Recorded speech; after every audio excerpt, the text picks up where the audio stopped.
Well, leading us off this afternoon, an excessive heat warning in full effect across central Arkansas.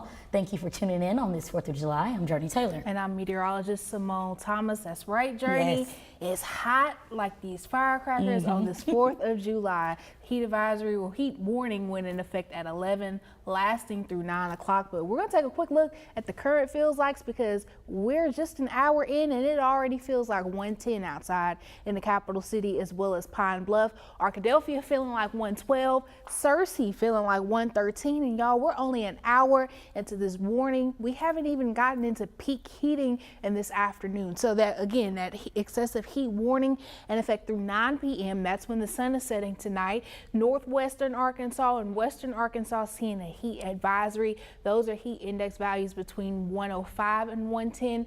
We could see heat index values up to 115 here in central Arkansas. As we continue throughout the day, it's only really getting hotter from here. So I hope you got all of your grilling done on the earlier side because it's going to be a hot afternoon. I'll tell you when we could see some relief in that 7-day outlook, so stay with us. All right, Simone, thank you. Well, this 4th of July holiday probably has some folks eager to celebrate, and if you plan to do so with fireworks, well, you need to keep a few things in mind. This video shows what can happen if you aren't careful. Just hours ago, a new report revealed 9,700 firework-related injuries happened in the last year alone, with 8 people dying. At this hour, we're hearing from experts who say illegal fireworks and sparklers are often the root of the problem. Burn at about 2,000 degrees, which is the same temperature as some blowtorches. If you wouldn't give a kid a blowtorch, which you shouldn't do, you really shouldn't give them a sparkler either. Now, if you are planning to use fireworks, remember the acronym WOW. W for water, which you should keep nearby to put out fires. O for one at a time, so don't overdo it. And W for walk away after it's been lit. A strict ban on intense firework displays is in effect right now across the metro area.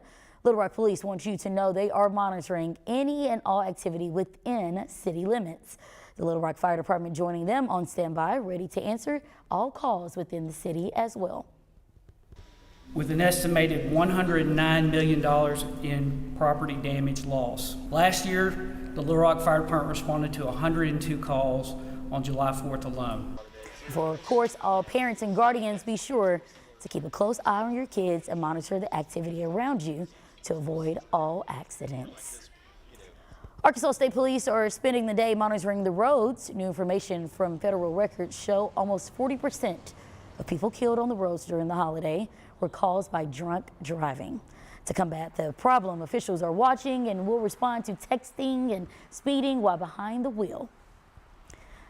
Now, most of you will likely dust off the grill today, and you may already be doing it at this point, but the risk of falling sick after the cookout is rising. So our Verify team shares how to keep the germs away.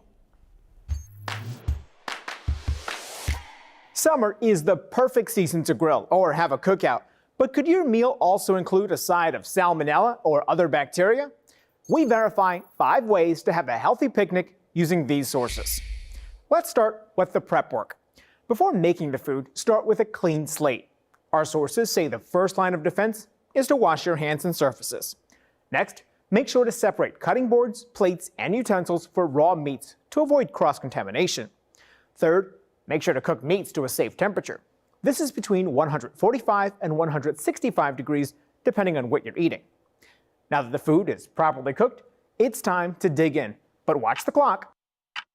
Bacteria multiplies quickly when food is left at room temperature, so either use warmers, put it in the fridge, or eat it fast. Finally, we all love chips and dip, but don't be a double dipper. You could spread germs and bacteria, which could make someone sick. With your Verify, I'm Brandon Lewis. Right now, we're learning more about the people suffering from an explosion at the General Dynamics facility in Hampton. Hours ago, an investigation was launched after an incident left 2 people injured Wednesday morning. Today, we know one of them is in stable condition while the other had to be airlifted to a hospital out of state. Now, as we speak, a 3rd victim is still missing. As the city's mayor says, he's trying to wrap his head around it all. Just like the deal at Fordyce with the Mayor Butcher. You think that happens away from here. It don't happen around here, but it does. At this hour, we still don't know what caused the facility to explode. However, we do know this: the plant is used for frequent testing and assembly for the U.S. military. As investigations continue, we'll work to update you once we learn more. Moving now to a major crime alert. This man is behind bars today after a month-long search.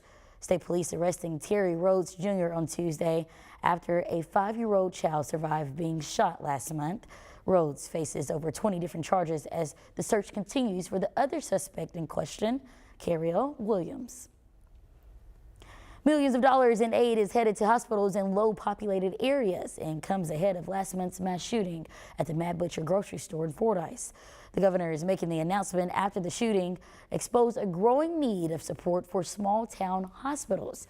That support will come in the form of $9 million for 6 facilities. Sanders shares in part, quote, "Rural health care is changing, and I am proud to support these hospitals," end quote.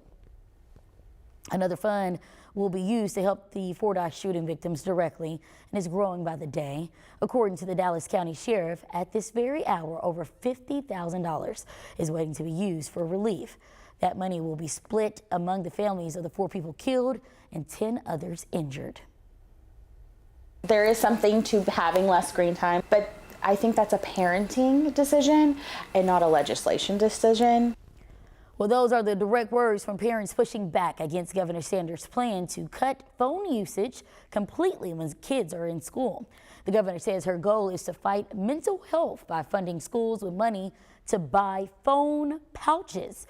Those pouches will be used to reduce screen time throughout the school day, but that plan isn't going over lightly for parents wanting to keep the ability to communicate with their kids in case something goes left. My children take their phones to school to help with any emergencies, or my son has an extreme peanut allergy and he needs to be able to reach out to me. He also has an extreme fear of school shootings, and if something were to happen, it gives him a peace of mind that he could reach out to me directly if something horrible, God forbid, happened. That mother says she wants parents to be included in the decision-making process.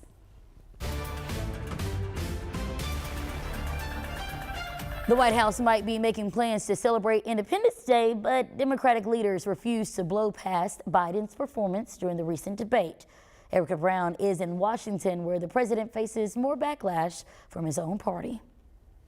Netflix co-founder Reed Hastings, a powerful Democratic mega donor, is the latest voice to call on President Biden to withdraw from the race following last week's debate.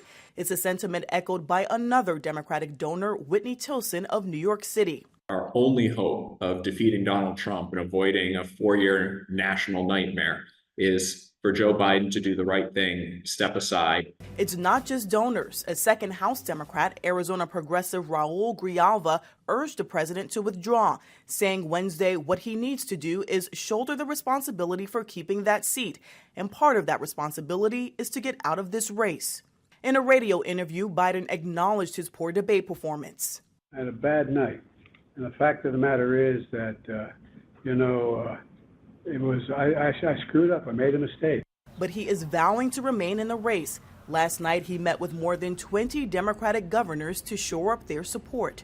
The president has always had our backs. We're going to have his back as well. President Joe Biden is in it to win it. And all of us said we pledged our support to him because the stakes could not be higher. Tomorrow, he will try to convince voters of his fitness for office and his ability to win re-election with 2 events, a rally in Wisconsin and a network television interview. Erica Brown, CBS News, Washington.